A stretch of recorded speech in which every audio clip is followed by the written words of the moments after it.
अवर classes. Myself Shefali Agarwal. आज मैं आपको फिजिक्स में BSc first year second year का सिलेबस साथ ही साथ कुछ इंपॉर्टेंट टॉपिक बताऊंगी और आपको एग्जाम में किस तरह से फाइट करना है और कितने मिनिमम और मैक्सिमम मार्क्स आपको प्रिपेयर करने हैं और उसमें आपको किस तरह से प्रैक्टिकल फाइल बनानी होती है। और साथ ही साथ हम देखेंगे कि आपको किस तरह से सिलेबस देखना है और उसके किस तरह से नोट्स प्रिपेयर करने हैं। इस कोरोना की महामारी के कारण हम ऑफलाइन क्लासेस स्टार्ट नहीं कर पाए, इस वजह से आपसे इंटरेक्ट बनाए रखने के लिए हमने ऑनलाइन क्लासेस स्टार्ट की है, जिसमें आज फर्स्ट हम देखते हैं BSc first year. BSc first year Kota university.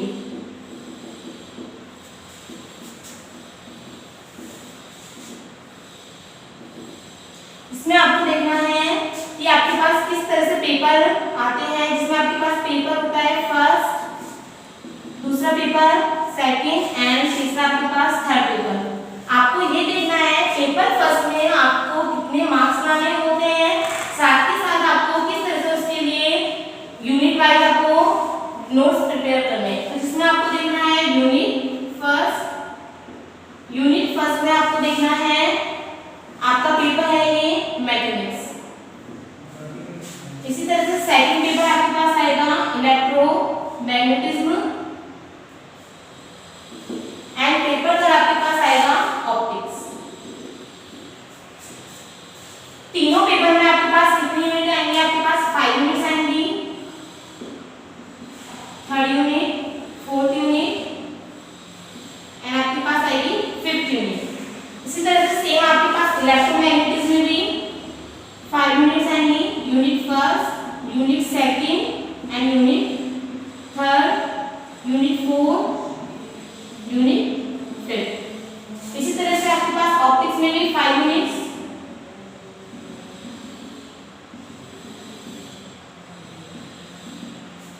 अब सबसे पहले आपको देखना है कि आपके पास मैथमेटिक्स में जो आपके पास 5 यूनिट्स हैं उनमें आपको मिनिमम और मैक्सिमम किस किस में से मार्क्स मिलते हैं। फर्स्ट आपके पास आता है इसमें फ्रेम ऑफ रेफरेंस।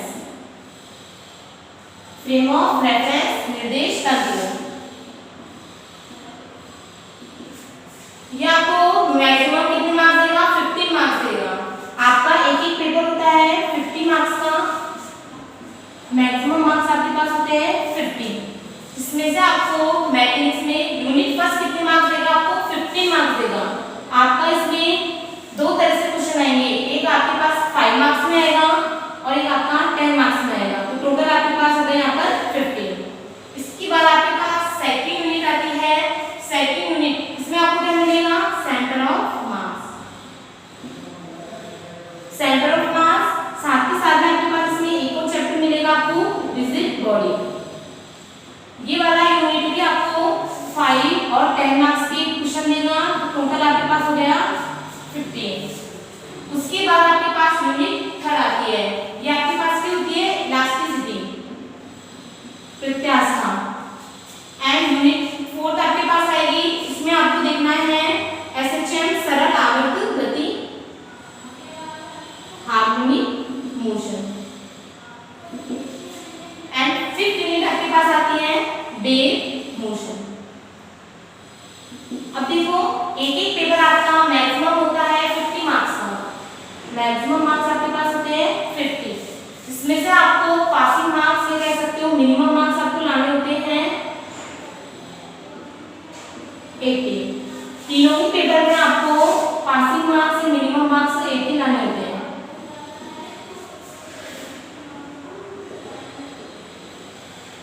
ये तो आपके पास हो गया पासिंग मार्क्स 18 आपके पास पासिंग मार्क्स हो गए। साथ में आपके पास इसमें होगा प्रैक्टिकल में आपको मैक्सिमम होता है 75 और आपको पासिंग मार्क्स लाने होते हैं इसमें 27।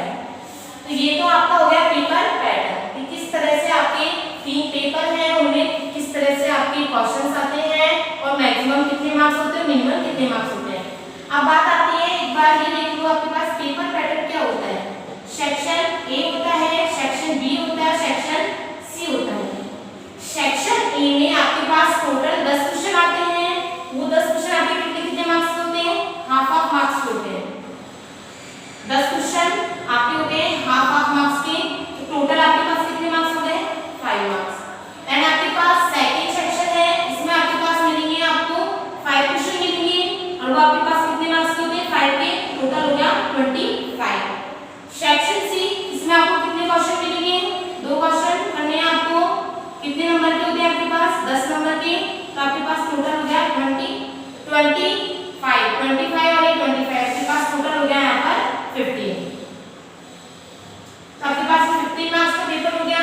इसमें से आपको मिनिमम लाने हैं 18। अब 18 आपको किस तरह से लाने हैं, अगर आपने 5 यूनिट में से 2 यूनिट भी कवर कर ली तो आप क्या कर सकते हैं, यहाँ पर मिनिमम मार्क्स को क्रॉस कर सकते हो, 18 मार्क्स क्रॉस कर सकते हो। इसमें से आपके पास यूनिट फर्स्ट है फ्रेम ऑफ रेफरेंस, इसमें आपको क्या मिलेंगे, मैक्सिमम आपको 50 मार्क्स का मिलेगा, तो आपको एक क्वेश्चन मिलेगा 5 का, एक 10 का। इसी तरह से सेंटर ऑफ मास में, और इसी तरह से आपको यूनिट थर्ड, फोर्थ और फिफ्थ में मिलेगा। तो ये तो आपका हो गया मैकेनिक्स का।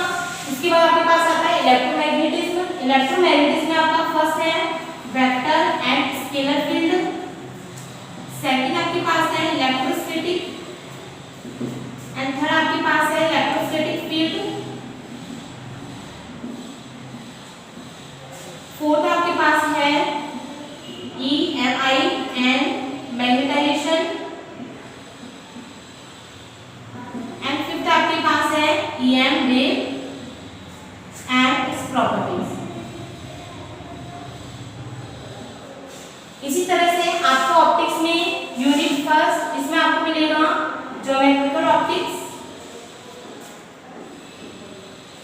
सेकंड आपको मिलेगा इंटरफेरेंस, एंड थर्ड आपको मिलेगा डिफ्रैक्शन, एंड फोर्थ आपको मिलेगा पोलराइजेशन, एंड फिफ्थ आपके पास होगा लेजर एंड होलोग्राफ। अब आपको देखना है कि unit first, second, third, fourth, fifth में आपके मिनिमम और मैक्सिमम कितने मार्क्स आते हैं। तो आपके पास फर्स्ट है ज्योमेट्रिकल ऑप्टिक्स, प्रकाशीय ज्यामिति, इसमें आपको मैक्सिमम 50 मार्क्स के क्वेश्चन मिलेंगे, एक क्वेश्चन आपका 5 का आएगा और एक 10 का आएगा। तो ये आपका पास हो गया ज्योमेट्रिकल ऑप्टिक्स का। इसमें आपको क्या क्या देखना है, आपका कुछ पार्ट इसमें एब्रेशन का आएगा, एब्रेशन, डिफ्टन, ये आपका न्यू चैप्टर है, ये आपने अब तक 12th में देखा नहीं है, तो आपका एब्रेशन मोस्ट इंपॉर्टेंट चैप्टर है। इसमें आपको एक क्वेश्चन 10 नंबर का 100% मिलता है, और वो किस में से मिलेगा आपको, यहाँ आपके पास दो टॉपिक आएंगे आईपीसीएस के, एक आपके पास होता है हाइकिंग एंड सेकंड आपके पास होता है लेंस डन।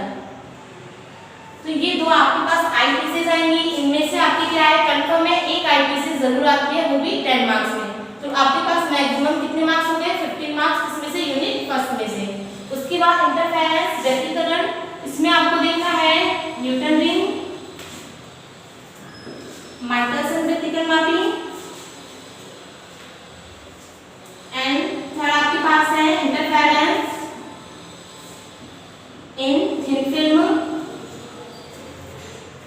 इसी तरह से आप इसमें एक्सेट्रा काफी सारे इंटरफेरेंस पढ़ोगे। ये वाला आपके पास यूनिट भी कितने मार्क्स का है, मैक्सिमम 15 मार्क्स का है, इसमें भी आपको 5 मार्क्स का क्वेश्चन मिलेगा और एक आपको 10 मार्क्स का मिलेगा, तो आपके पास टोटल हो गया 15 का। इसी तरह से आपके पास तीसरा आता है डिफ्रैक्शन। 12th में आपने डिफ्रैक्शन पैटर्न देखा होगा, वो आपको मिलता है फ्रेस्नेल और फ्राउनहोफर, तो आपको इन दोनों के बारे में स्टडी करनी है, इसमें फ्रेस्नेल और फ्राउनहोफर के बारे में। तो इसलिए आपको 5 का और 10 का 2 मार्क्स का क्वेश्चन मिलेगा आपके पास, तो आपके पास टोटल हो गया यहाँ पर 15। इसी तरह से आपके पास फोर्थ यूनिट है पोलराइजेशन, ध्रुवण, ये वाला यूनिट आपने 12th में पढ़ लिया है, ध्रुवण। इसमें आपको देखना है कि पोलैरिटी के कारण ध्रुवण कैसा होता है, वो आपको यहाँ पर देखना है, John plate, half wave plate और फुल वेव प्लेट। तो आपके पास ये 5 मार्क्स का और कभी कभी इसमें से 10 मार्क्स का भी आ जाता है। इसी तरह से आपके पास फिफ्थ यूनिट है लेजर एंड होलोग्राफ। लेजर में आपको देखना है कि आपको जो भी हाई लाइट है वो आपको किस तरह से प्रोड्यूस होती है, एंड होलोग्राफ आपको ये बताता है कि किसी भी ऑब्जेक्ट की आपको जो इमेज मिल रही है वो किस तरह से मिल रही है, वो क्लियर मिल रही है आपको, या फिर उसमें आपको कुछ एब्रेशन मिल रहा है, जो हम यूनिट फर्स्ट में स्टडी करेंगे। तो ये भी आपके पास क्या होता है, 5 मार्क्स का, और कभी कभी इसमें से भी आपके पास 10 मार्क्स का आ जाता है। तो आपके पास इस तरह से क्या है, मिनिमम मार्क्स आप इजीली ला सकते हो यूनिट फर्स्ट और यूनिट सेकंड से ही। वो आपको कितने लाने हैं, 18, और आपको यूनिट थर्ड, फोर्थ, फिफ्थ, इसमें से आपको 5 मार्क्स के जरूर मिलेंगे, और इन तीनों यूनिट में से आपको 10 मार्क्स के भी 2 क्वेश्चन मिलेंगे। तो आपके पास टोटल होता है 50। इसी तरह से प्रैक्टिकल मार्क्स आपके होते हैं 75, जिसमें से आपको पासिंग मार्क्स लाने होते हैं 27। अब हम इसमें स्टडी करेंगे ऑप्टिक्स में पेपर थर्ड, जिसमें फर्स्ट यूनिट आपका ज्योमेट्रिकल ऑप्टिक्स, ज्यामितीय प्रकाशिकी।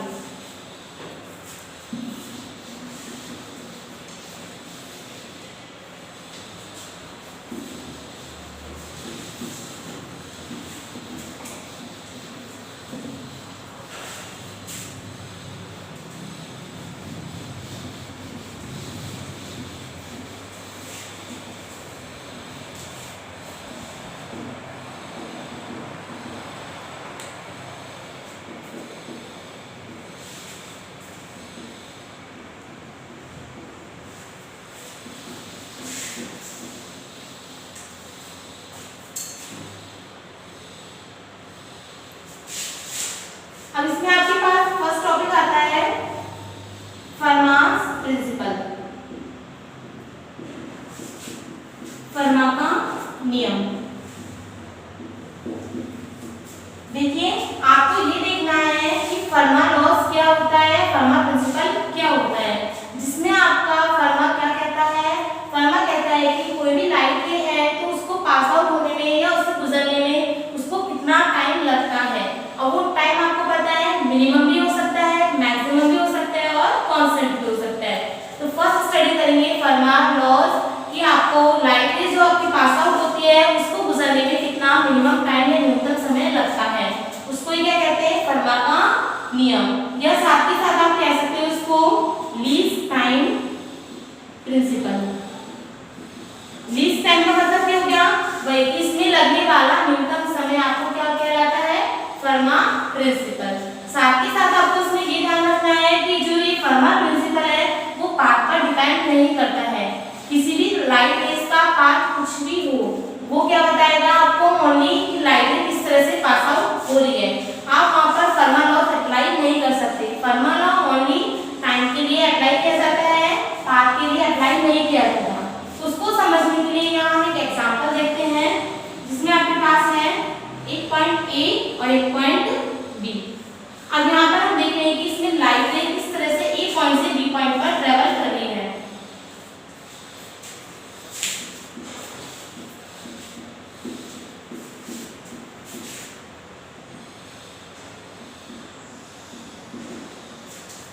ए पॉइंट से बी पॉइंट पर लाइट रेस को, प्रकाशीय किरण को जाने में कितने पाथ को कवर करना पड़ रहा है, जिसमें से हम फर्स्ट देखते हैं, हमें पता है प्रकाश सीधी रेखा में गमन करता है तो आपके पास एक पाथ हो जाएगा ए से बी में जाने के लिए, बिल्कुल स्ट्रेट लाइन सरल रेखा। दूसरा हम कह सकते हैं इसका एक पाथ ये वाला भी हो सकता है, सेम एक इसका मिनिमम पाथ ये भी हो सकता है। साथ ही साथ आप देखोगे आपको एक पाथ इसमें इस तरह से भी मिल सकता है। अब आपको इसमें देखना है कि फर्मा लॉ के अकॉर्डिंग ऐसा कौन सा पाथ है जिसमें लगा गया समय क्या हो, न्यूनतम हो, मिनिमम हो। तो यहाँ पर मैं टाइम कंसीडर कर रही हूँ कि आपके पास जो ये वाला पाथ है इसमें लगने वाला समय आपके पास हो गया t1, ये वाला पाथ इसमें लगने वाला समय t2, इसमें लगने वाला समय t3 और इसमें लगने वाला समय t4। अब आपको ये देखना है कि इसमें से ऐसा कौन सा पाथ है जिसमें फर्मा लॉ अप्लाई हो रहा है। तो आप इसमें से क्या देखोगे, जिस भी पाथ के लिए मिनिमम टाइम हो, न्यूनतम समय हो, वही क्या होगा, फर्मा लॉ को या फर्मा प्रिंसिपल को फॉलो करेगा। तो यहाँ पर मैं मान के चल रही हूँ माना t1 t2 t3 t4। यहाँ पर हमने कंसीडर किया है कि ए से बी में जाने के लिए जो आपके पास चार पाथ हैं t1 t2 t3 t4, उसमें से मिनिमम टाइम क्या है हमने यहाँ पर कंसीडर कर लिया है t1 का। तो फर्मा लॉ कौन सा अप्लाई, किस पर अप्लाई होगा, t1 वाले पाथ पर। अब यहाँ पर अगर हम देखें तो आपको दिखेगा यहाँ पर t1 वाला जो पाथ है ये सबसे बड़ा है। तो अभी जैसा कि मैंने कहा था फर्मा लॉ पाथ पर डिपेंड नहीं करता है, पाथ छोटा हो चाहे बड़ा हो, आपको क्या देखना है कि उसमें लगने वाला समय क्या होना चाहिए, न्यूनतम होना चाहिए, वही क्या होता है फर्मा का नियम। जैसे कि हम यहाँ पर लिखें, जब कोई प्रकाश की किरण एक पथ से दूसरे पथ पर जाती है या एक बिंदु से दूसरे बिंदु पर जाती है या एक बिंदु से दूसरे बिंदु पर जाती है, तो उसमें लगने वाला समय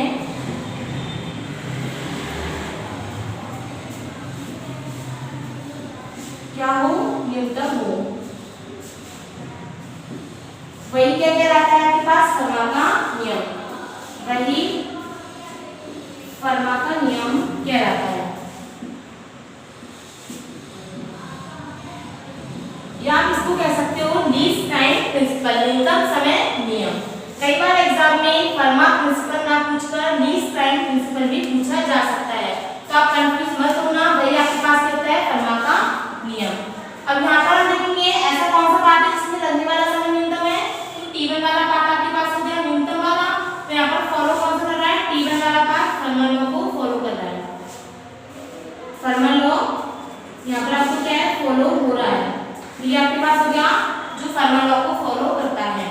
उसके बाद प्रैक्टिकली तौर पे देखा गया तो वहां पर मिला है कि फर्मा का जो नियम है कभी कभी मैक्सिमम और कांस्टेंट टाइम के लिए भी कंसीडर किया जाता है। जैसे कि आप मैथ में पढ़ते हो एक्सट्रीमम, एक्सट्रीमम यानी कि होता है आपके पास चरम बिंदु। ये आपका क्या कहलाता है? एक्सट्रीमम पॉइंट आप क्या कंसीडर करते हो? जहां पर आपको मिनिमम, मैक्सिमम और कांस्टेंट तीनों ही कंडीशन आपको मिल सकती है। जैसे कि यहाँ पर हम देखें मिनिमम,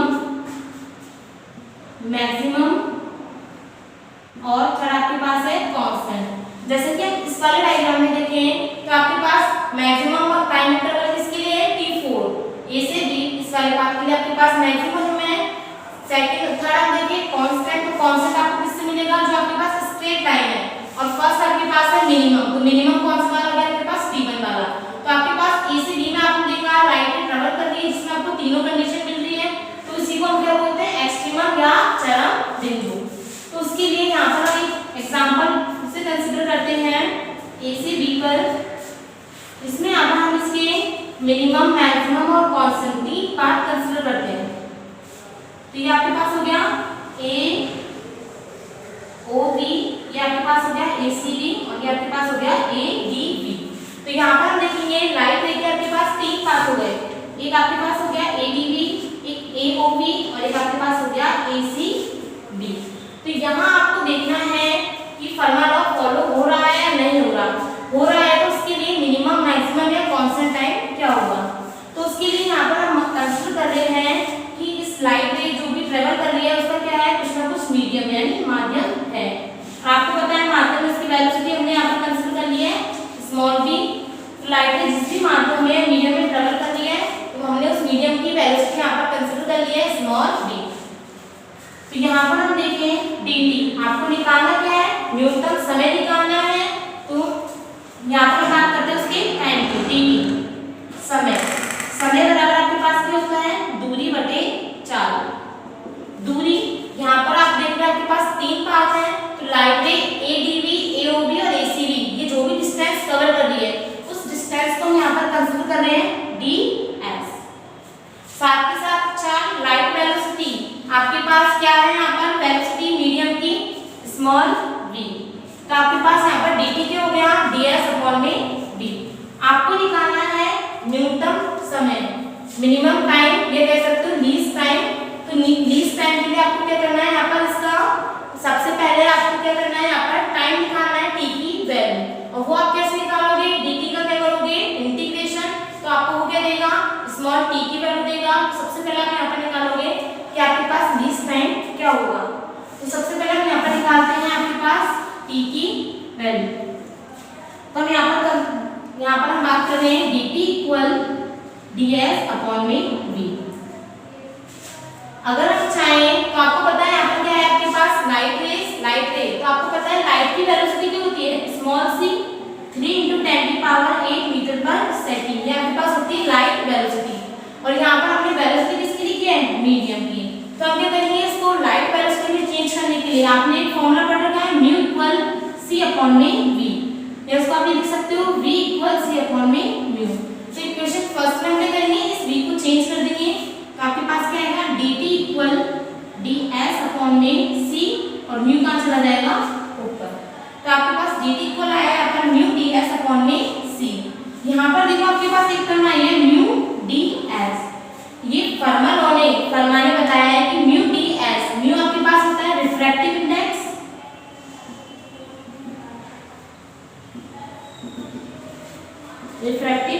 अपवर्तनांक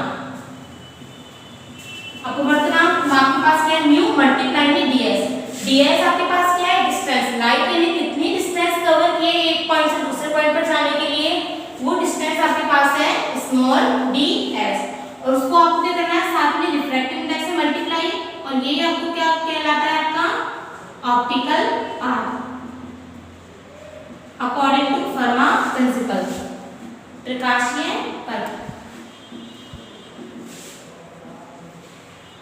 अकॉर्डिंग टू फर्मा प्रिंसिपल। तो फर्मा प्रिंसिपल के अकॉर्डिंग अगर आपको देखना है कि एक पॉइंट से दूसरे पॉइंट में जाने के लिए उसका ऑप्टिकल पाथ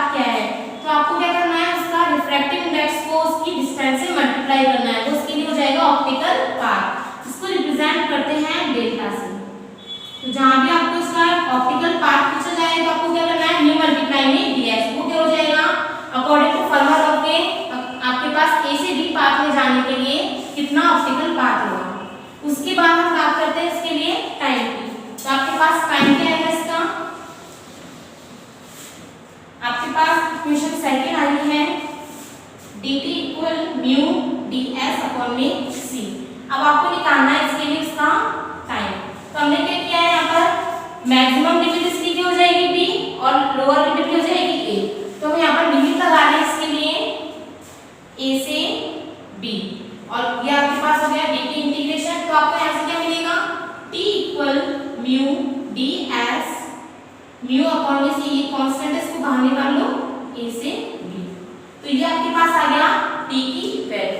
अब आपको निकालना क्या है कि मिनिमम टाइम क्या होगा अकॉर्डिंग टू फर्मा लॉ या फर्मा प्रिंसिपल।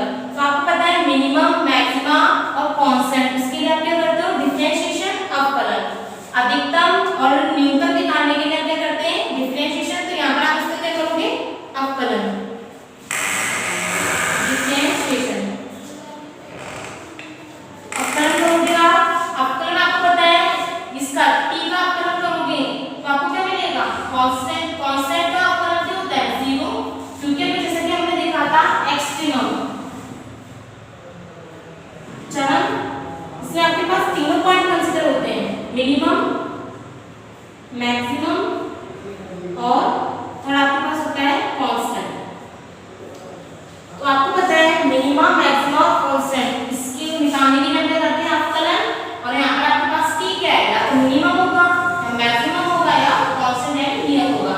तो आपको पता है मिनिमम, मैक्सिमम ये और कांस्टेंट होता है और कांस्टेंट एक कांस्टेंट होता है। तो इसका अवकलन करोगे तो आपको क्या मिलेगा, 0। तो यहाँ पर हम अवकलन करते हैं इसका, तो d म्यू अपॉन में c a से b ds इक्वल आपको क्या मिल गया, 0। इसका आपको क्या करना है, अवकलन करोगे तो आपको क्या मिलेगा, म्यू अपॉन में c ds a से b इक्वल कांस्टेंट। ये कह सकते हो, यहाँ से इंटीग्रेशन हट जाएगा आपके पास, mu upon mu ds integration equal constant. यहाँ पर देखो आपके पास एक कांस्टेंट डिफरेंशिएशन के कारण आया था, 0 का किया था, और एक कांस्टेंट आपके पास आया है लाइट वेलोसिटी के कारण। आपको पता है लाइट वेलोसिटी आपके पास क्या होती है, कांस्टेंट टर्म होती है, तो इसको भी आप क्या कर सकते हो, कांस्टेंट में कंसीडर कर सकते हो। तो आपके पास मिनिमम टाइम क्या है, म्यू ds इक्वल कांस्टेंट। तो ये आपके पास होता है फर्मा